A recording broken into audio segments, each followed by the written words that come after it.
Hi there, this is Datila, and welcome to the TNAIW GoGo Power Rankings show. As always, I'm joined by my two co-hosts. First, the star of this show, he allegedly has no relation to Steve Maclin, the one and only Burt Maclin. How you guys doing? Thank you for the intro as always. You're welcome, Burt. And of course, the godfather of the Power Rankings himself, Lucha. Alrighty. Before we get tired, I want to apologize for all our tired faces. It is past midnight where Lucha is, and Bert and I just got back from Revolution today, so we're all extremely tired. Yeah. But we're here to talk about the rankings because we love y'all. Yes, exactly. So we love you guys, and then we know how much you guys like the show, so we're still doing the show for you guys. All right, let's get things started. Oh, before we jump into this week's Power Rankings, who do you guys think made the Power Rankings this week? I'm interested to see where our new and former tag team champions are going to wind up at on the ranks, if both of them even make it. Ooh, same. Very curious about that too. Yeah, I also am interested to see where this world champion ranks, just because it technically is an off week for him, so no match, just a promo. So where would he rank this week? Same with our knockouts champion. Same. Like this week, I feel like the rankings after the pay-per-view are definitely going to be so different too than what they how they were last week. You know. Definitely. No, I was just saying these rankings are just getting crazier and crazier as weeks go on. Because competition's getting thick in Impact. Alrighty, so before we get into this week's Power Rankings, Bert, how do you join the Power Rankings committee? It's very, very simple. Just message me on Twitter at Burt Maclin 11.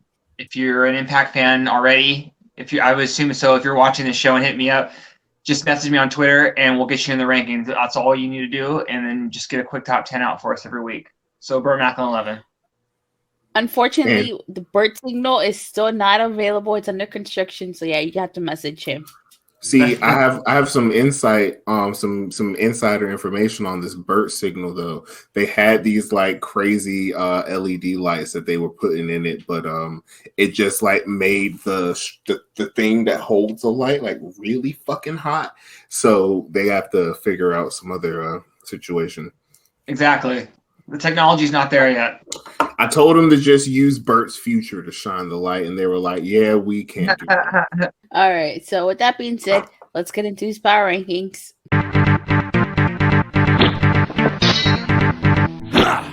Number 10, Tag Team Champions, the Death Dolls. Number 9, the French-Canadian Frankenstein, PCO. Number 8, the Return of the King, Kenny King. Number 7, Number 1 contender, Steve Maclin. Number 6, Speedball, Mike Bailey. Number 5, Kushida, Sabin, Shelley, Time Machine. Number 4, X Division Champion, Trey Miguel. Number 3, World Champion, Mickie James. Number 2, World Champion, Josh Alexander. And number 1, new Tag Team Champions, Bullet Club. Alrighty, wow! I have to say this list is very interesting. But let's get right into it. At number 10, our Knockouts Tag Team Champions, the Death Dolls. So it's nice to see the Death Dolls still on the Power Rankings. But I feel like we're not going to see them as much anymore because their reign has kind of gotten stale and they're just there. I mean, they weren't even on this week's episode, so I'm kind of surprised that they're on there in the first place. Bert, you want to go ahead? Yeah, and I'm going to my response to this will actually kind of translate to my response on the former World Tag Team Champions when we get to them later in the rankings. But yeah, I just think that, like you said it, I don't think the people who rank are like tired of them necessarily. I just don't think that they're giving them much to rank on. So there's just not much to see. So it's hard for people to put them in the rankings if they're not seeing them that much, you know? So them being at number 10, yeah, I'm glad they are number 10, but at the same time, I could argue that I would have him off the list this week completely. So that's just my opinion. My only question to that is, if you take them off, who you putting up there? Honestly, I would put Kevin Knight there this week at number 10. And I'm only saying this because, sometimes when you watch someone, things jump out at you. And when I'm watching Kevin Knight, I'm seeing a star.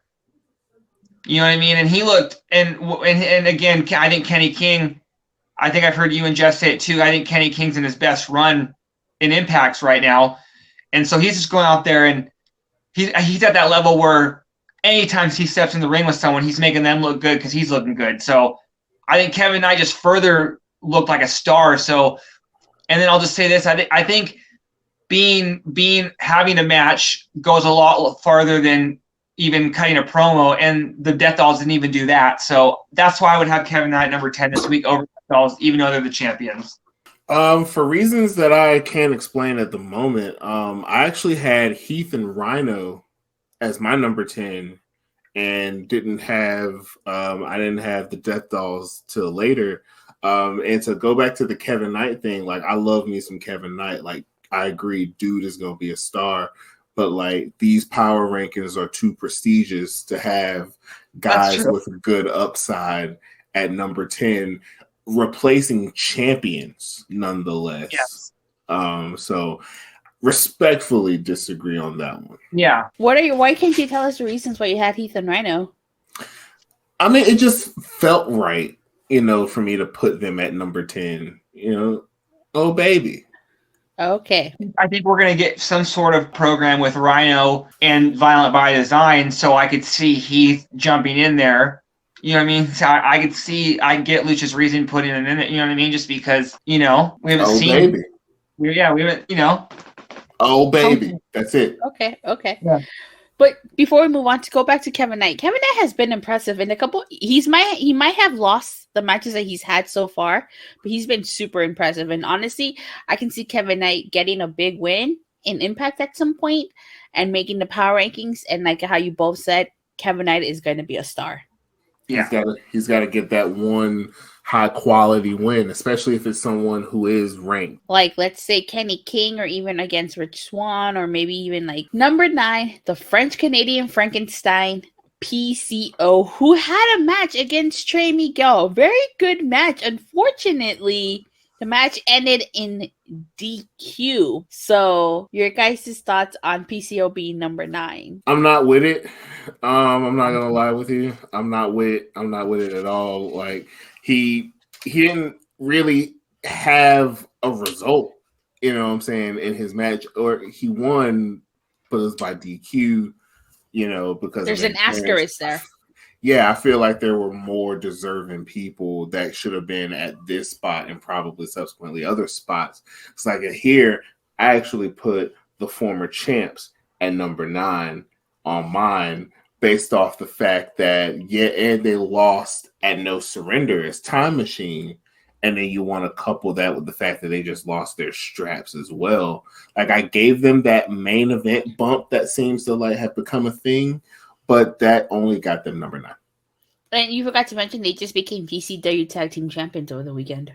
I strictly keep mine Impact canon. Okay. Well, yeah, if anything, I have more of a problem with PCO being on there than the Death Dolls. So if anything, I'd put the Death Dolls at number 9, and I'll give Heath and Rhino the number 10 spot, or the machine, however you want to reset the rankings.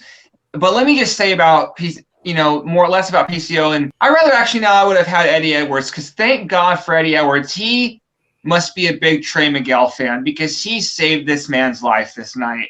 Thank God for Eddie Edwards getting out there and stopping this match before Trey got hurt. Trey just had a grueling match last week, and then they're throwing in PCO the next week. Give the man a day off. He technically didn't compete at No Surrender, so I'm just saying, it's still the same. It's still the next week. Okay, a fair point. I can see why you guys wouldn't want PCO on this week's power rankings. There's an asterisk there by his victory. Yeah. There's more deserving. Who was on BTI this week? Whoever was on BTI probably had a better case to be on these rankings, other than this guy who not only won a match as a result of the DQ, which has an asterisk by it, but also it was coming off a loss at No Surrender as well. So this one DQ win just jumps him up to the top 10. Yeah, I'm not really groovy with that. I feel you. All right. Number 8, the Return of the King, Kenny K-I-N-G King, getting a big victory over Kevin Knight. And honestly, I feel like Kenny King, he's bouncing back from that loss to Speedball Mike Bailey, and it's good to see him on the power rankings. What are your thoughts on him being number 8? You got this, Burt? Yeah, I think it's just a combination of maybe Impact finally like realizing like what they had, and maybe just both. Like, yeah, I think this is Kenny King's like best run. I'll even throw out a little bold prediction. I see him maybe being Joe Hendry soon, giving him a run with the Digital Media Championship. I think Kenny King deserves a run with some sort of belt. I think, and like I just said before, I think that like out of all the runs he's had previous to this, I think this is the most serious. I think the fans are taking, and then the back they're taking him. So I think number 8 is maybe the lowest we'll see him.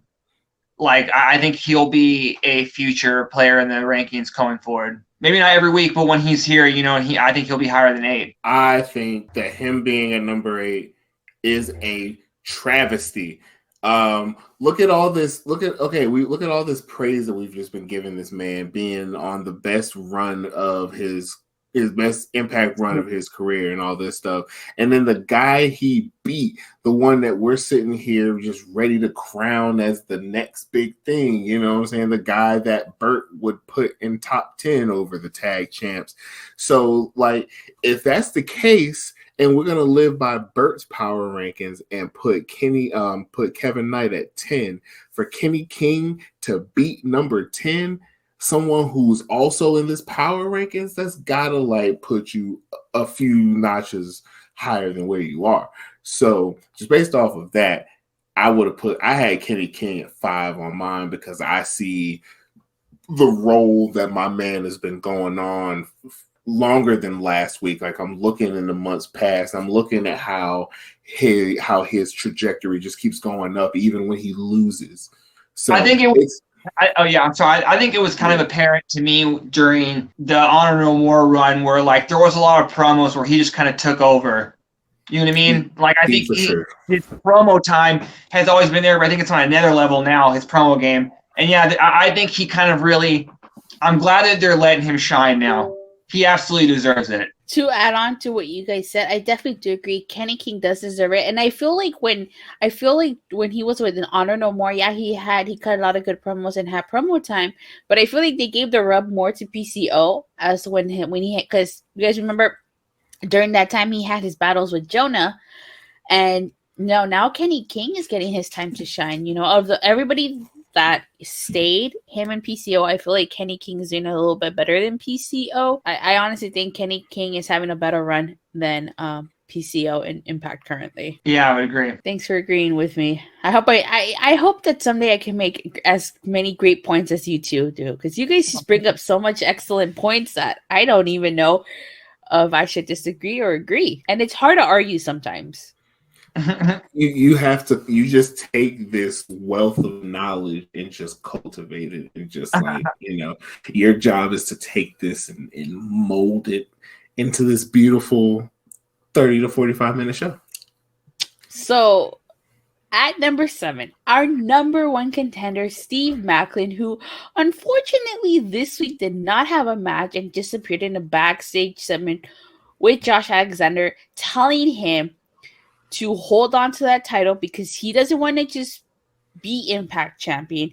He wants to beat the longest reigning Impact champion in history, and that is Josh Alexander. And I feel like Steve Maclin, because he's number 1 contender, would be a little higher normally in the power rankings, but because he only appeared in a backstage segment, I feel like number 7 is as high as he can go this week, but that's just me. I was going to mention this before. Going through after Kenny King, I was going to make a note of who I think we could put Kenny King ahead of. And right off the bat, this week I would put Kenny King ahead of Steve Maclin. And that's no disrespect to, and Steve Maclin's the number 1 contender, but it's just because I thought this Impact was like All About Wrestling this week. There were like not a lot of promos, which I'm not saying is a bad thing, but I think Kenny King put on the second. Well, actually, I thought there was basically 3. You could put match of the nights. And Kenny King was one of them. So I would put Kenny King above Steve Maclin. But with that being said, Steve Maclin, I don't think that just because he's this low this week going forward, we will see him that low again. Because I think we've all agreed it's a foregone conclusion he's going to be the champ. So. And I see him getting a few like warm-up matches on the way to, Rebellion, and I'm assuming he'll have some sort of match at Sacrifice. So I see him maybe being higher next week. You know what's crazy is, okay, so for my power rankings, and then I'm gonna kind of even play a little spoiler to who's next, even though we played the video, they know who it is. Anyway, I actually, my 7 and 6 was flip-flopped because we have, Steve Maclin at 7, Speedball 6? I had that flip-flop because Steve Maclin, yeah, he did cut a promo, only a backstage, and I've normally been real hard on those in the past. Like, yeah, those shouldn't really, do much with momentum. But Steve Maclin, with his promo, he made it known to Josh as like, bro, you are ducking me. You're sitting here giving a title shot to everybody and their mother but me. You better not work yourself. You better not overwork yourself. You better not, cause some glitch in the matrix to where come Rebellion, it's not me and you. Steve Maclin made it very clear that he wanted Josh. You don't really see number 1 contenders say they want he's kind of looking past the belt and he's like, I want you. Yeah. And that was a statement for me. That's why I put him at 6 and I had Speedball 7 because, Speedball got the dub. It was a quality X Division match. So yeah, Steve Maclin knows that it carries much more weight for him to beat the longest reigning world champ, opposed to just beating someone, just beating some random world champ. He knows it's big time, so Go ahead. He's letting Josh Alexander know that. He's letting him know that. I see heavy Austin Bret Hart vibes with Steve Maclin and Josh Alexander. So I'm just seeing, you got to go back and watch the Austin versus Bret Hart saga to pretty much have an idea of where we're going with Josh and Steve Maclin.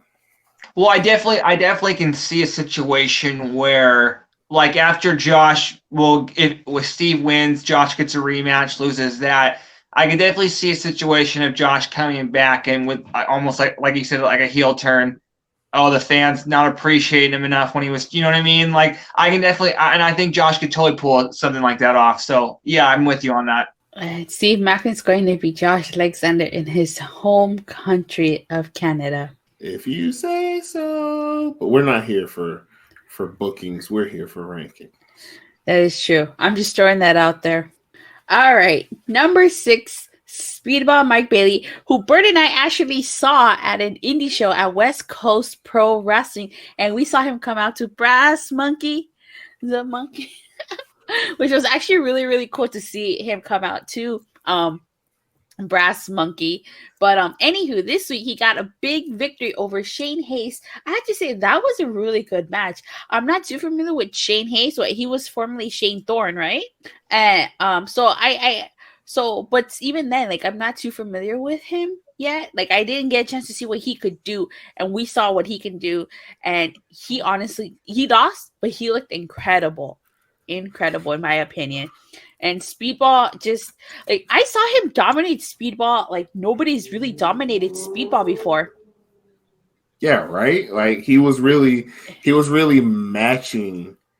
I wouldn't say dominating, but he was more. No one really matched that aggression. He threw it right back at Speedball. Mm-hmm. Speedball had to go Super Saiyan 2 to put this guy away. He did. He honestly did. Burt, what are your thoughts? I like how Mike Bailey's kind of like his like win-loss record a little bit. The booking kind of reminds me of like when like you kind of see in UFC someone lose like a big fight and they bounce back, they bounce back with a big win. And you know what I'm saying? We saw him lose to Gresham, and he comes back here and then just gets a big win. You know what I mean? Like just kind of reset. And he like looked great. So, and Mike Bailey's still way over. You know what I mean? He doesn't look like any less of a threat than he was. So yeah, I think it's a well-deserved ranking for him this week. Number 5, Kushida, Sabin, and Shelley, Time Machine. So it's interesting that they're on here as a trio, and I guess I can see why they're on here, especially because the Motor City Machine Guns, they opened the show and they closed the show, but they lost. They lost. But you gotta look at how overall as a trio, how Time Machine has been doing in the last couple of weeks. It's weird that they're on here as a trio just because Kushida wasn't even on this show. But that's fine. He wasn't. But let me say this about Machine. I think it's all come full circle for me. Notice how the Machine Guns, were they number 5 this week? Is this number 5? Yeah. Okay. I think this is the highest they've been, even when they were champions, except maybe for when they won. And this week they're number 5 and they lost. And they're higher than the Death Dolls, who are still champions. Granted, they were on the show. So this is my point, what I'm trying to make. I think we're seeing right now the rankings committee value matches, promos, world champions, that fact less. If you're not on TV, they don't even recognize you. And what I'm saying is because the Death Dolls were on the show, but they're champions. So, and that's going to get them on the rankings. Josh cut a promo, but he didn't wrestle, so that's going to get him on the same. But that's what I'm so. The Machine Guns, who they were not on the rankings the last couple weeks, even though they were champions, it's like they're invisible. But they lose this week, and it gets them back on. So, like I said, matches are number 1 because it's the immediate. We're ranking like Lucha always will take in the grand scheme of things, not just that week, but obviously it's being seen that a lot of the rankers are taking a majority of their opinions just on that week, and that's what makes the rankings fun. So that's where I'm going with it. That's what I just had to say about that. I just noticed that. And I'm gonna mirror what Burt was saying, but I'm also just gonna ask this question. I'm gonna need somebody from the committee to like DM me or do something to like help me understand this. How do you lose your titles and move up 5 spots? How? Because I just looked at the power rankings from last week, and Time Machine, Kushida, Motor City Machine Guns, they were number 10, if my eyes don't deceive me. Thank you for looking at and they lost their titles on this past week's episode of Impact. And because you lost your titles, you go up 5 spots. Someone in the committee make it make sense to me, because it doesn't. Like I said, I just think it's because when I think they're going off more of what they're seeing that week. So going basically what you can go week to week, but instead of taking account what's happening before those weeks, you know what I'm saying? Because it's not like those people are losing their titles or they're still there as champs. But yeah, I don't get it either. And now you say that they moved up 10 spots in the loss. I don't think I've ever even heard of that. That's unheard of. Yeah, and it's like, and honestly, to correct you, you said the committee values matches, promos, and championships. There's one thing above matches. Main event. It seems like all you got to do is be the main event, and then it's like, oh yeah, you're great. But like, someone loses the main event. You know what I'm saying? Everyone, we can't be out here giving participation trophies.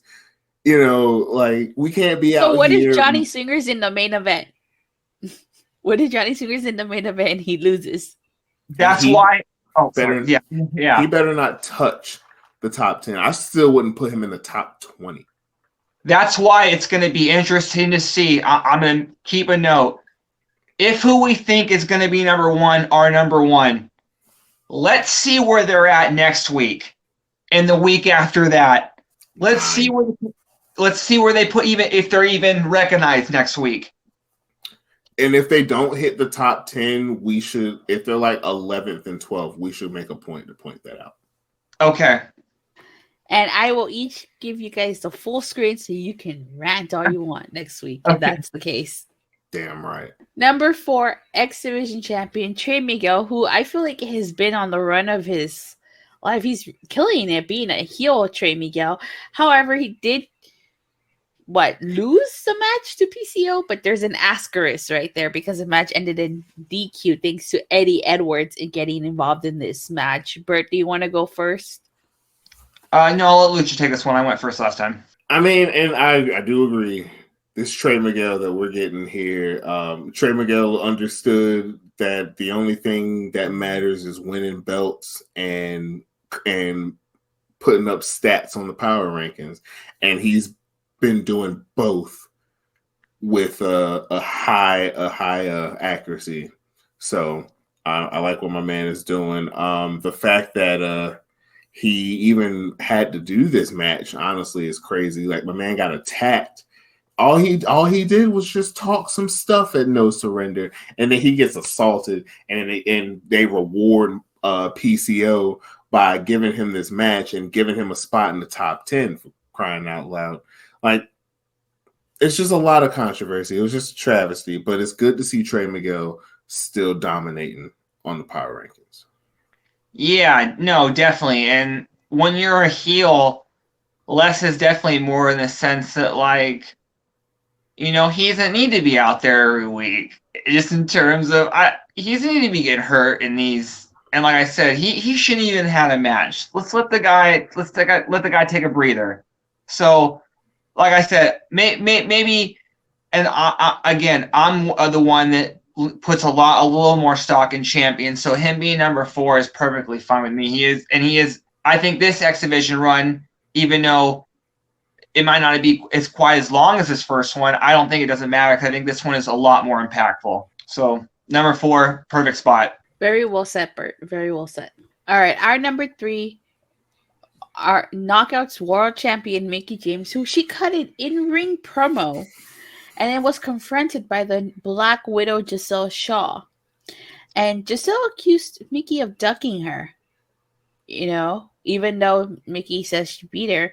But I feel like Mickie this week is number 3 because she is our world champion and because she got, as Burt was saying, she appeared on the show and she was in the ring. Yeah. And I feel like the committee voted her number 3 because of that. She should be number 2 because I don't know if Lucha was alluding to this, but I put more stock in-ring promos compared to backstage promos. So I would have put her number 2 over. I would have put her ahead of who I think will be number 3. And again, you want to use the phrase "run of a lifetime." Like I said, Mickey's on that Tom Brady level right now. She's winning championships in 3 different decades. She's Super Saiyan 4, whatever. I think it's whatever's higher than Super Saiyan 4 at this point. I'm not quite caught up with the show, but she's on a whole new level right now. So I just think that everything that she, like that phrase, almost like borrowed time. It's not like Mickey is dying, but I think that every moment she's on TV, we need to savor and bow down a little bit because we're watching the final touches to a Hall of Fame career. And I think I said this too. Also, like, if wrestling as a whole had a Hall of Fame, Mickey's going in with an Impact hat. She's the female Kurt Angle along with Gail Kim. I think of them as impactors, not that other company up north in Stamford. She's an Impact legend. And so we're watching, the final touches to a brilliant film, a brilliant resume. So that's all I have to say. She should be number 2, but number 3 is fine. That is all malarkey. Okay. Everything you just said is malarkey. Mickie James should be number 1. Okay, that's fine then. No, then that's fine. Mickie James should be You're right. number one because, like you said, she's on the run of a lifetime. Because, like you said, this is the finishing touches of a Hall of Fame career. But more than all of that, because when she was in the ring and doing her promo, the person who says she wants to smoke and wants to try and, talk a big girl game and not be ready to back it up, Mickie decided, you know what, fuck you challenging me. I'm challenging you because you say you're ducking me and I'm not. I'm right here, baby. And Mickie just wants the smoke. Mickie didn't let people come to her. She's at the point of the career where she's like, fuck it, I'm not gonna wait. I'm gonna go to who I want to go to. And if you want to talk, I want to walk. And if that's not number one, not number one attitude, I don't know what is, and I don't know what is number one attitude. I don't know what the criteria for that is anymore. If Mickie James isn't, I'm being too nice to the committee. Obviously, you're being. I agree with you. And before we move on, let me just say, that segment with Giselle Shaw and Savannah Evans. I remember in the '90s, it was the other way around where Shawn Michaels switched his bodyguards. I like how Savannah just, Tasha, we don't know where Tasha at, so Savannah's like, I need to be bodyguarded. You know what I mean? I'm too good not to be bodyguarded. So I like this new faction if that's what we're doing with her and Giselle and Jai Vidal. So yeah, they're not in the rankings, but I like that segment. And yes, I agree with you. Mickie should be number one. All right, number 2, our world champion Josh Alexander, who I feel like is number 2 because he's Impact World Champion, and because aside from this week, he didn't do anything but cut a backstage interview, I should say, where he was confronted by Steve Maclin. And in this situation, I do agree with both of you. I would have been okay if they switched Mickie and Josh, just because, like Burt said, Mickie did do an in-ring promo while Josh was just backstage, so we didn't even see Josh in person. This is actually not a bad spot for Josh to be in at number 2 for everything you just said. World champion. But what's crazy is I just went on that whole rant for Mickie, and then I said that about Josh. But on mine, I think I had Josh 1, Mickie 2. But I just went back and thought about some things, and my mind, my eyes were open to a whole new truth, if you will. So, I mean, all I gotta say is this is where Josh should be. I'm gonna save my heat for number 1, and for why I don't think they should be where they are. Oh, Lucha. Yeah, no. To me, again, you could also argue that Josh is making history. I think it's a little less history than Mickie James is making, but that's no slight on Josh. But I just think that at this point, it's almost kind of like, I think the best thing for him at this point would be not to be world champion. And I'm not talking about the rank. I'm just talking about because I think to get to the next stage of Josh Alexander, I just think he's really faced everybody else. So at this point, it's almost just like I'm waiting for him, because I do think that he's gonna drop the belt. And then I'm also just trying to think to myself just for a second, if he doesn't, where do we go from here? But as far as the rankings are concerned, him being number 2, I'm fine with it, because as you said, he's going to have a match, a 6-man coming up. He's got Kushida coming up at Multiverse. So, and he is still our world champion. So number 2 is fitting and deserved. Okay, so just to add on to what you said about him, if he beats Steve Maclin, where do we go from here? I can see if Josh beats Steve Maclin, if he beats him at Rebellion, I can see Josh holding the title at least up until Slammiversary and then dropping it. It depends on what Impact wants to do. Do they have Josh lose in his home country of Canada? Or do we just have him get, walk in as champion and, walk out as champion in his home country? But if and it's a big if he does win at Rebellion, he will have to, in my opinion, lose the title at Slammiversary, because then you run the risk of your champion going stale, and it's like, what? Who do you face next? It's not like Steve Maclin just won a random match on an Impact and is getting the next title shot. This has been building for him to finally get his title shot. So there's a difference. Like this is a longer storyline at play than just him getting the next match for winning, a random match on Impact. Exactly. So, and Steve Maclin said to himself, how many former world champions did he have to beat to earn this opportunity? Yeah. All right. Number 1, our new tag team champions, Bullet Club, Ace Austin and Chris Bay, who not only did they open the show and called out the Motor City Machine Guns, but they main evented the show and won the tag titles. So, Bert, you and I, we both agree this has been a long time coming. Since they became a team, this is what we knew this was going to happen. They were going to go after the Machine Guns and get those tag titles. I'm so happy for Chris Bay and Ace Austin. They're both future top guys of Impact, if you ask me. This is just a stepping stone to them winning the tag titles. And I honestly could see them holding it for a few months, a good while, Let me just say that I feel like I'm going to go back on everything I just said about Mickey a second ago.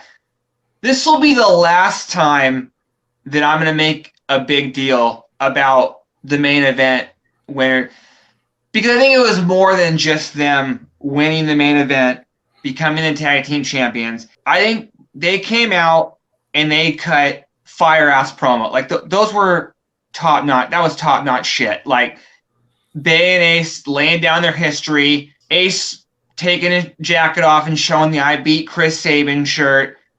Just like their dynamic with each other at their in-ring chemistry. Like, look I'm totally fine, and I could make the case that Mickey won Bullet Club too. Especially when I just said to you that I guarantee you that Bullet Club will not be this high next week, and Mickey will be higher. So that's why I would put Mickey number 1, just because I think that that's what she has more staying power at this point than not just the Bullet Club, but the tag team champs, whoever they are. So that's why, yes, I'm fine with them. They're over. Like, they're carrying the torch for Bullet Club, and that means something. That name means something. Bullet Club is like, that name means something. So, but again, like I just said, I almost have a little bit of problem with them being number 1, based on the fact that it's almost like a fluke. Because, Lucha, do you agree with me on the sense, do you think that they'll be higher than Mickey next week? Fuck no. Exactly. So I want to hear what you have to say. Okay, so none of what you said was wrong, but you're missing the big picture here. Now, before I get into this, I just want to let it be known. Huge Bullet Club mark myself. For Pete's sake, like my whole thing, that. Come on now. With all that being said, who did Chris Bay and Ace Austin beat for the tag team title? Machine Gun, Motor City Machine Guns. The Motor City Machine Guns. Yeah. The same tag team who couldn't get any damn respect to get on the power rankings for the last month and a half or 2 months. Yeah. The same tag team who was getting outshined by the Knockouts tag champions. The same tag team that was number 10 last week because they lost. Yeah. So it doesn't cool, yeah, they'll get votes, I think I put them 3 myself, but for y'all to be ranked over the guy who's held this belt longer than anyone since June 2002, okay, yeah, whatever. To put them over the girl who hasn't lost since about this time last year, yeah, okay, whatever. They don't deserve this number 1 spot. This is another case, and it's starting to become like a toxic pattern where the committee just says, oh, well, you won the main event? You're number 1. Screw what everybody else has done. All you got to do is win the main event, and you're number 1.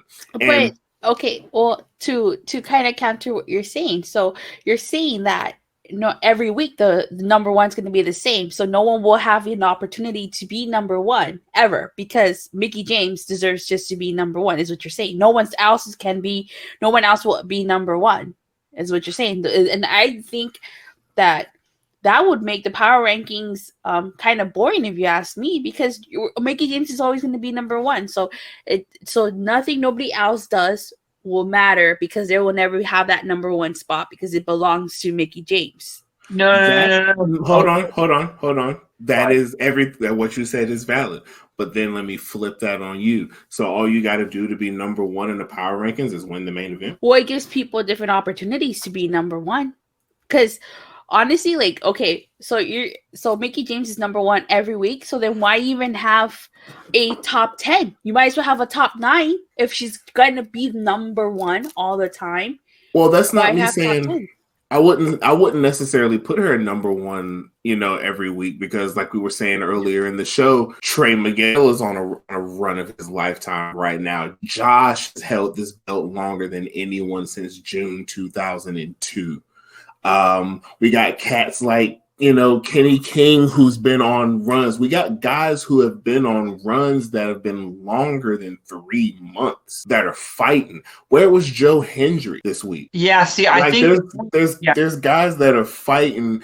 I'm not even. It may have sounded like I was saying, Mickie should be number one every week, but I mean, also in the same breath, I mean, she kind of is week in and week out like the top cat in Impact, and it's the same thing with like Alabama being number one for like 4 or 5 seasons in a row, or UConn women. Like, you don't want them to be number one?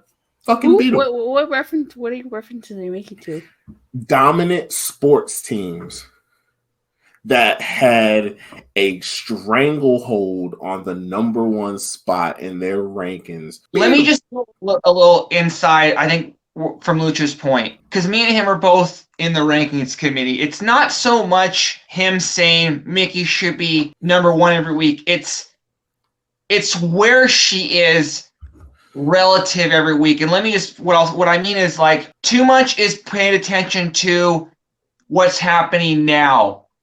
And technically, yes, that is the last thing you see because it's fresh in your mind. But the now is Mickie is the current champ. Trey is the current champ. So you kind of have to have a balancing act of who you're going to put in. There's only 10 spots. So I think what he's kind of saying is that he's not seen, and what you said, Mickie hasn't even been, I would say Mickie hasn't even been top 3 enough since she's been champion. I don't need her to be number one every week, but I think there's been weeks when she's outside of the top 5. And I'm saying, how do you not have, regardless of what happened on the show that week, if there's 5 matches on the show, 4 matches, that's 4 winners. Fine. 1 through 4 if you want to do that. So Mickie should be 5 at least. You know what I'm saying? If that's how you're going to do the math like that, you know what I mean? And I don't even put every winner, because I could have made the case this week that Trey Miguel didn't need to be in the top 5. Or in the top 4. I would have had him 5. But that's what I'm saying. Like, it's not the amount. It's more for me is the amount of time that she's not put on people's rankings and where she's in the rankings when it comes to champs. Too much sometimes maybe pay attention to just what is happening right then and not, like I said, as the whole picture. The last thing I got to say really on anything is this. Like I said earlier, I need someone to explain to me how number 10 can become number 5 by losing. And I need someone to explain to me how last week number 5 can become this week number 1 by beating last week number 10. That like looking at it, ranking by ranking, seed by seed, the math don't math to me. I don't even think Scott Steiner could figure that out, and he is a math genius. And has proven it on more than one occasion. Exactly. So you're saying everybody has a 33 1/3 chance of being in the power rankings? It seems yeah. like it. Exactly. And those numbers spell disaster for you as sacrifice. Okay, well, we've covered everything on this week's power ranking. So, any last remarks or comments you guys want to say? I think I'm good. I think I got all my anger out from this week's power rankings. I wasn't very thrilled with this week's power rankings. In case y'all didn't know, Yeah, but you ranted. it's it's not our job to like them or hate them. It's our job to comment on them. And this is nothing more than just how this is Stephen A. and Max Kellerman. What I'm saying, talking about Impact Wrestling. We take the ingredients given to us and we put out this show. Who's Stephen A? First hit. No, I know who he is. I'm talking about which one of you two is Stephen A. He's Stephen A. I like I said, I think of more of us as a Stephen A. and Shannon Sharp. Just because. Well, who am I? You're Molly. You're the one who somehow, some way keeps all the chaos in order. Who honestly sometimes, even though me and Burt haven't got there yet, but I swear sometimes Molly really is the one who keeps Stephen A. and Max from killing each other. Yeah. I'm gonna have to start putting you guys to my sides now, so I can keep you guys from I'm saying if the three of us ever get together, hopefully at an Impact show, and we do this live, I'm sitting in between both of you, and I'm gonna be like this, trying to stop you guys from fist fighting each other. Live power rankings would be lit. Well, as always, I want to shout out all the people over at TNAIW. And all the shows. All the shows. All them motherfuckers. That's TNA. Season 3 coming soon. That's TBN with Craig and Nixon. Because that's Mr. MIC, the man you can catch here. You can catch him there. And let me see if I can do this without fucking up some wiring. You can catch him anywhere. Ah. And always, the main show. The show. The big show? Oh. Yeah. Where is TNAIW. the show? Yeah. Right. And they don't have as many turns as the Big Show does. I think he turned heel 30 times in 1 year. Yeah. All right, you guys. So it's been fun. And thank you guys all so much for watching. And like Burt and Lucha said, feel free to check out some of our other shows. LL TNA Season 3, which is coming soon. Our friends across the pond, the MIC Craig and Peter Nixon. And of course, our show and the main show, which is live every Sunday at 8 Eastern, 5 p.m. Pacific on Twitch. And make sure you like and subscribe and you hit that bell so you get notified whenever this video drops or whenever TNAIW releases content. And we'll see you guys next week. Bye.